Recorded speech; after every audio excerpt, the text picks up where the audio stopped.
individual. It is often really due to a lack of understanding about how to offer something to someone who organizes differently. So someone in a family that loves them, in a community that loves them, can feel like there's thriving love around them and still start to emulate the effects of neglect because they can't access a way to get what they need. So again, to be able to build from the ground up something that really focuses on access, whole person, is the answer to shift the services that we have now. There are certainly lots of good people working toward that end.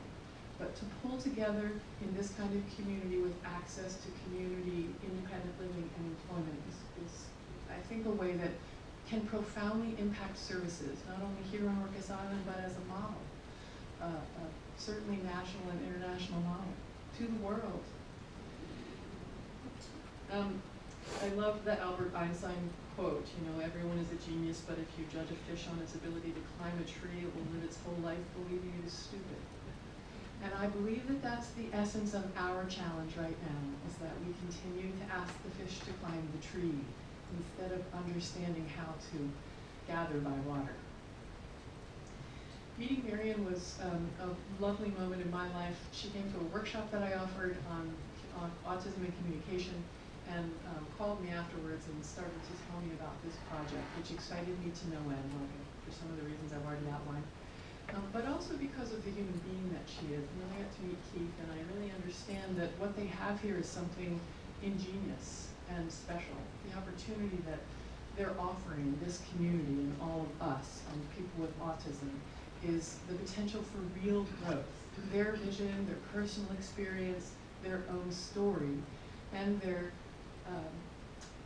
invitation to all of us is really quite unique. I've had the great opportunity to work in lots of different places. I got to work in Alaska, and a deaf friend of mine said to me once, because I brought some deaf friends up to meet deaf children, said to me, Jennifer, you have the unique capacity to be a scout.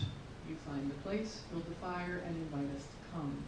And I believe that that's what you have here in Keith and Marion, is that you've got scouts. They're building the fire and calling all of us here. What another really exciting piece for me is the potential for innovation. In my field, we know that necessity is the mother of invention, and we are in dire need of better systems and better things to offer folks. With the technology that we have nowadays and the access to the kinds of tools that we have, it's getting pretty exciting. I don't mean that the iPad is the answer for everyone, it's some magic solution. But now we have the potential to offer 1,000 things in one machine that's so much less expensive than the $6,000 Dynavox or whatever it is that we bought before. I have a career as a communication specialist going to people's homes and opening the closet and finding $20,000 of equipment that can't really be used.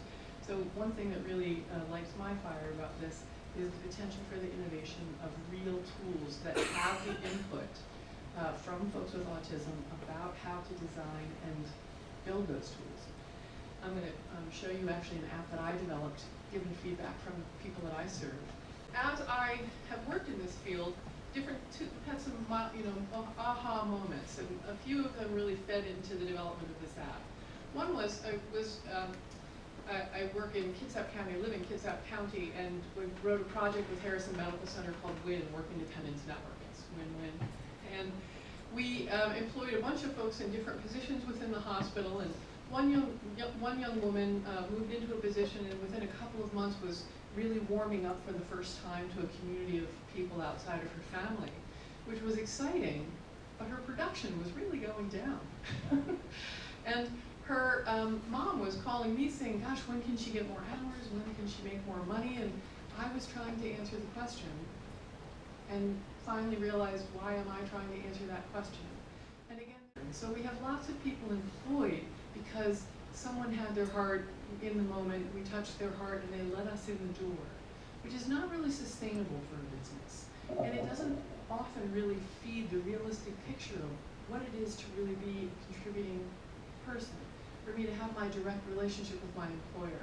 So this app was actually built specifically to allow someone to have direct communication with their employer understand and track their own expectations about work, and understand the money that they're earning as well. So I'm going to get off the speaker again. Thank you for putting tape on the clip. What an ingenious idea that was. All right, so the app is built so that there are 3 different sections. You can turn them on and off. You put your own colors to them, etc.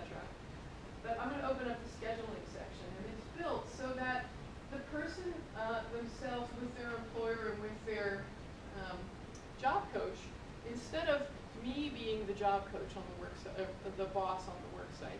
Let me take just a second to say, what happens most of the time for people with developmental disabilities is they're going to a family who work very, very hard for the world to see the potential that they have. And they move to school and work with a paraprofessional and a teacher who work very hard for them to build the skills so the world can see them for the potential that they have. And then they go to work and they work with a job coach who looks just like the paraprofessional, who looks just like mom. You and I, we graduated high school and went into the school of hard knocks and understood that the boss was going to give us a different opportunity than our parents. But people with developmental disabilities don't always have that opportunity.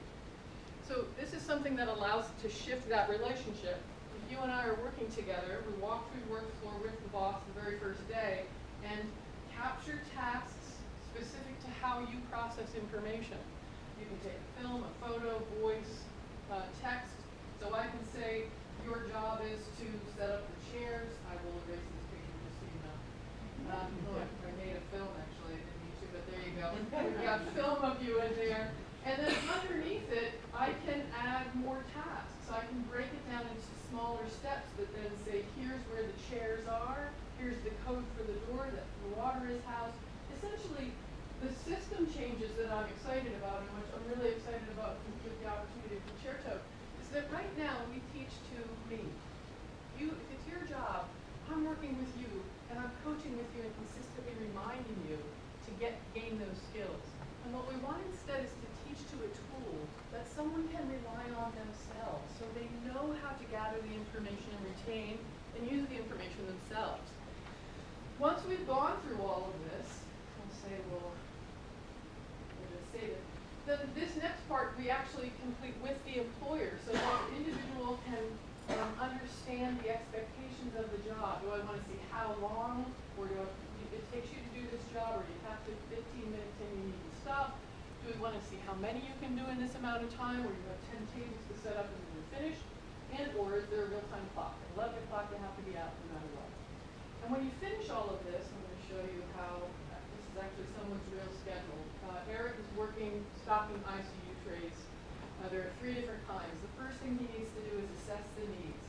His boss wants him to time how long it takes to do this first part. He goes through and looks. He needs 6 of each of those trays, 4 of the last one. When he's finished, he is finished. The next job comes up automatically. So here's Eric in this brand new job, fresh out of school, deemed unemployable, working independently in a week. He loves this app. He went to Apps with me this summer, and somebody asked him about his experience of using the app. He said, I love the app because I can do my job and the job coach can go away. So underneath, if you see on the left-hand side, that's the task, and then underneath, these are all the objects that actually go into tray number 1. He's actually now, on his version of it, has added the medical names because he wants to learn the names of all, and tell you the names of all of these tools. So on the bottom, you can see he'd be counting down because he needs to do 6 trays. And as you're gathering this information, all this data is being sent to a chart. So you go through the entire thing that way. I'm going to get out of it. And in the production section, you can see what you just did. It shows you what you just completed. Those 2 columns on the left-hand side are the work that I just did. And then I can look at this in the week or the month's amount of work. And you can tell this is my demo iPad because there's no real data there that makes any sense. But then you can, up on the top left-hand side, you and the boss can set the targets.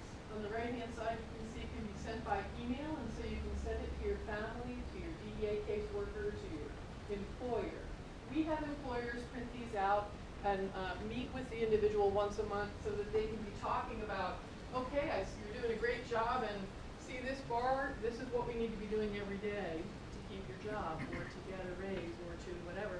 So we teach the employer how to use this concrete visual as well to talk directly to their employee and to print this out and keep it in their personnel file. Because when the new employer comes in and says, uh-oh, this looks like Jerry's kids, I'm not sure what to do here, we have concrete business data about their work performance and a tool that the new employer can reset to say, oh, you need a different bar or different tasks. This is what we use in order to allow that to happen. This can be used for cooking rice pudding. It can be used for all kinds of different things, but it was built for work. So there's also a section here that shows money earned, and so if the individual wants to make a decision about leaving work early or showing up late, we talk about it in terms of the money they've lost instead of the ethical reasons, which has never really made that much of an impact long term. And then there's a messaging section too that allows people to tell stories across environments. And again, people with social anxiety and people with communication disorders both. I'm here, I go home and I can't tell the story about what happened to me. So on the left-hand side, the person gets to tell their own story. Today we filmed outside. I took the picture, I'm the user, I get to capture my experience and tell the story across environments. The other side is for everyone else to tell stories. So here's Cow who's saying, Jennifer did very well today. The excitement for me, I realize I'm kind of all over the place because you can tell I'm excited about this. This is kind of a break wide open opportunity that allows a whole community to come together and build something. I've been in the field for more than 30 years. The places where we're stuck are clear. The need for vision and opportunity is profound. And so I'm very excited for you all. I really hope to be coming back here on a regular basis to be hearing the stories of how this develops and contribute in any way that I possibly can towards this dream. Because I think that when I look at my career, I've had these profound moments, getting involved in deafblindness. I think that when I look at the time that has passed in my entire life, there's something that's happening with the diagnosis of autism being so profound at this point in time. There's something that, there's a kind of teaching that we need to attend to here. Besides the ability to learn to pay attention and innovate new tools, I think there's something about our own humanity that comes out of paying attention to people with autism, to understand how to think in pictures, to understand how to organize differently, to understand how to divine tools that are more accessible. I think it will impact everyone's life for the better. So thank you for having me here today. I really look forward to meeting all of you and hopefully seeing you all again.